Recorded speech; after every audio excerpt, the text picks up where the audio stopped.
I'm Bernie Hale. Welcome to OCTC's downtown campus. We're located right next door to the M&I. This campus is home to our Workforce Solutions unit, which does all our business and industry training and testing, our GED prep and testing, all our adult ed offerings, along with our CNA, carpentry, and vet tech programs, and it's also home to our art studio. Today we're going to meet with Antoine Smith-Rouse, one of our Workforce Solutions team members. Come on in. Hi, Antoine. Thanks for taking time to talk with us today. Tell us a little bit about yourself. Thank you so much for having me. My name is Antoine Smith-Rouse. Emphasis on the hyphen. My hyphen is super important to me. So if you ever see me sign my name, even if I just put my last initials, I always put S-R because just 5 years ago, 6 years ago, I wasn't allowed to have that hyphen. So my hyphen's super important to me. I live here in Owensboro, Kentucky. My husband, 9 children. Don't adjust your microphones or anything like that. Yes, I said 9 children. 7 of which are still at home, ranging in ages from 21 years old all the way down to 5 months. 5 of which are still in diapers. Anyways. Oh my goodness. And a dog. And a cat. And koi fish. But hey, whatever. So live in Owensboro, moved to Owensboro probably about 8 years ago now for work. Different, not for OCTC, but for a previous job. Like to be super community involved on various boards and committees throughout the community. And yeah. I know you were previously a flight attendant and you've moved to Owensboro. You've made a home here, built a great life here. What do you do at the college? So I work in our Workforce Solutions department. I work primarily with our non-traditional students. So we work with our company and industry partners with customized training. We do have some more traditional academic classes, but mostly with customized training, really meeting the student where they're at. So there's this misconception that when you walk across that stage, you now are that high school stage, that you're 100% on your own and you're expected to know everything, and that's not true. We have success coaches in all of our programs, so really helping the students meet their basic needs, therefore their educational needs can be met. So we have food pantry on campus. We have gotten students Wi-Fi who didn't have Wi-Fi, so just really being that support for that student. And then I also lead some of our industry trainings as far as some of our leadership trainings and our Microsoft computer trainings as well. Tell me about some of your other work experiences. So you mentioned it. Prior to coming here, I was a flight attendant. So I flew for about 5 years, was based in Anchorage, Alaska. So this 90-degree heat is not going so well. But was based in Anchorage, Alaska for a while, then was based in Seattle, Washington. I used to work in the court system with a nonprofit called CASA, Court Appointed Special Advocates. I've worked in retail. I currently also work for Weight Watchers. I also lead foster and adoptive parent trainings and support groups at the University of Kentucky. So I don't like to be bored. That's true. And you recently completed a degree or two? Yes. So I just recently completed my Bachelor's of Arts in Sociology with the concentration in inequality and social change, and a double minor in organizational leadership and social work.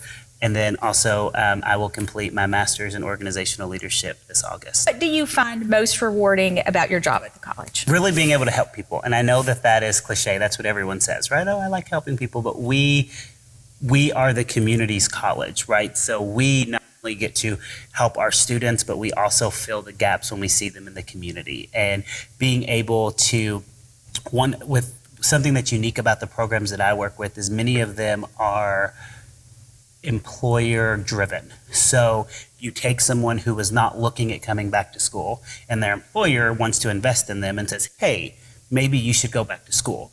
So they're nervous because this was not on their radar. So they are super nervous. They don't think that they can do it. They go through the program, typically in our cohort model programs with super high GPAs.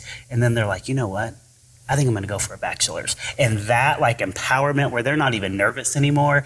And that really honestly has nothing to do with me. It is empowering the empowerment that's already there, and really just seeing that.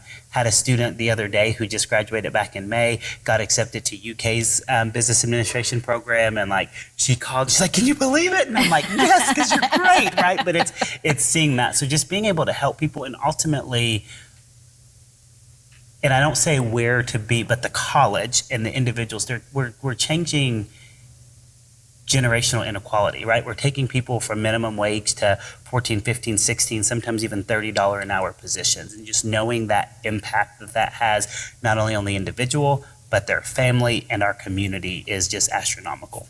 Well, and it changes their viewpoint on life. They believe that they can do it now, and that's and then their incredible. children believe that they can do it. And we had a program called Go Females, which is to get females in more advanced manufacturing positions, more high wage positions.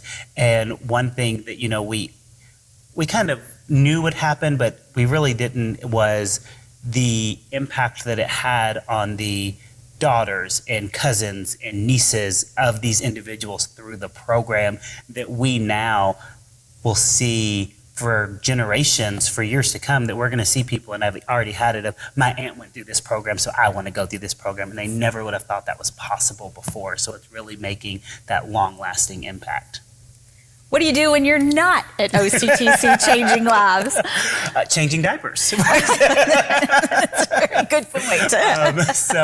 Like I said before, I'm pretty community involved with things in the LGBTQ plus community, in communities of color. So I'm on, did I tell you in the email, I think, is it 15 community boards and committees, including the airport board. I'm on the board with Imagination Library. I'm on a board with DCBS to address racial disparities within the foster care system. I believe that if you like to complain a lot, you have to be willing to do a lot. and telling us a little something there. But I think that, it's easy to say, I don't like the way things are. And no one should feel bad for saying, I don't like the way things are, because things change by someone saying, I don't like the way things are. But you can't stop there. You have to give tangible ideas and willing to be a part of the solution. And so that's why if I say I don't like the way things are, and then someone says, well, we'd love for you to help us fix it, will you do this? I feel like I almost have an obligation to say yes. And I'm very big on representation, right? So, and that's of all of age, gender, race, ethnicity, sexual orientation, all of that stuff. So for me to say, you need your boards to be more representative, and then they ask me to be on their board, it's hard for me to be like, well, but not me. like you need somebody else do that. Yes, yeah. You need to have a person of color, but not me. It's really hard for that, because and this is something that I've talked about with different boards, is we look at systemic and systematic inequalities. Well, when do boards meet? Well, a lot of times when people are at work and can't take off, right? Like, I'm very blessed that I can shift a lunch break and do it during lunch. If you work in retail or in food service, you don't have that luxury. So when they say, well, we want diversity, but we can't get diverse members, well, it's because your board meetings are when people work. If you have it at, Thursday at 7:00 at night, then maybe someone could go, so I feel like an obligation to show that representation. I want our next generation to look and see, I can be on boards because there's people like me on those boards. So. Well, thank you for all you do for us, and thanks for sitting down and talking with us today and sharing your story. Well, thank you so much for having me. I appreciate it.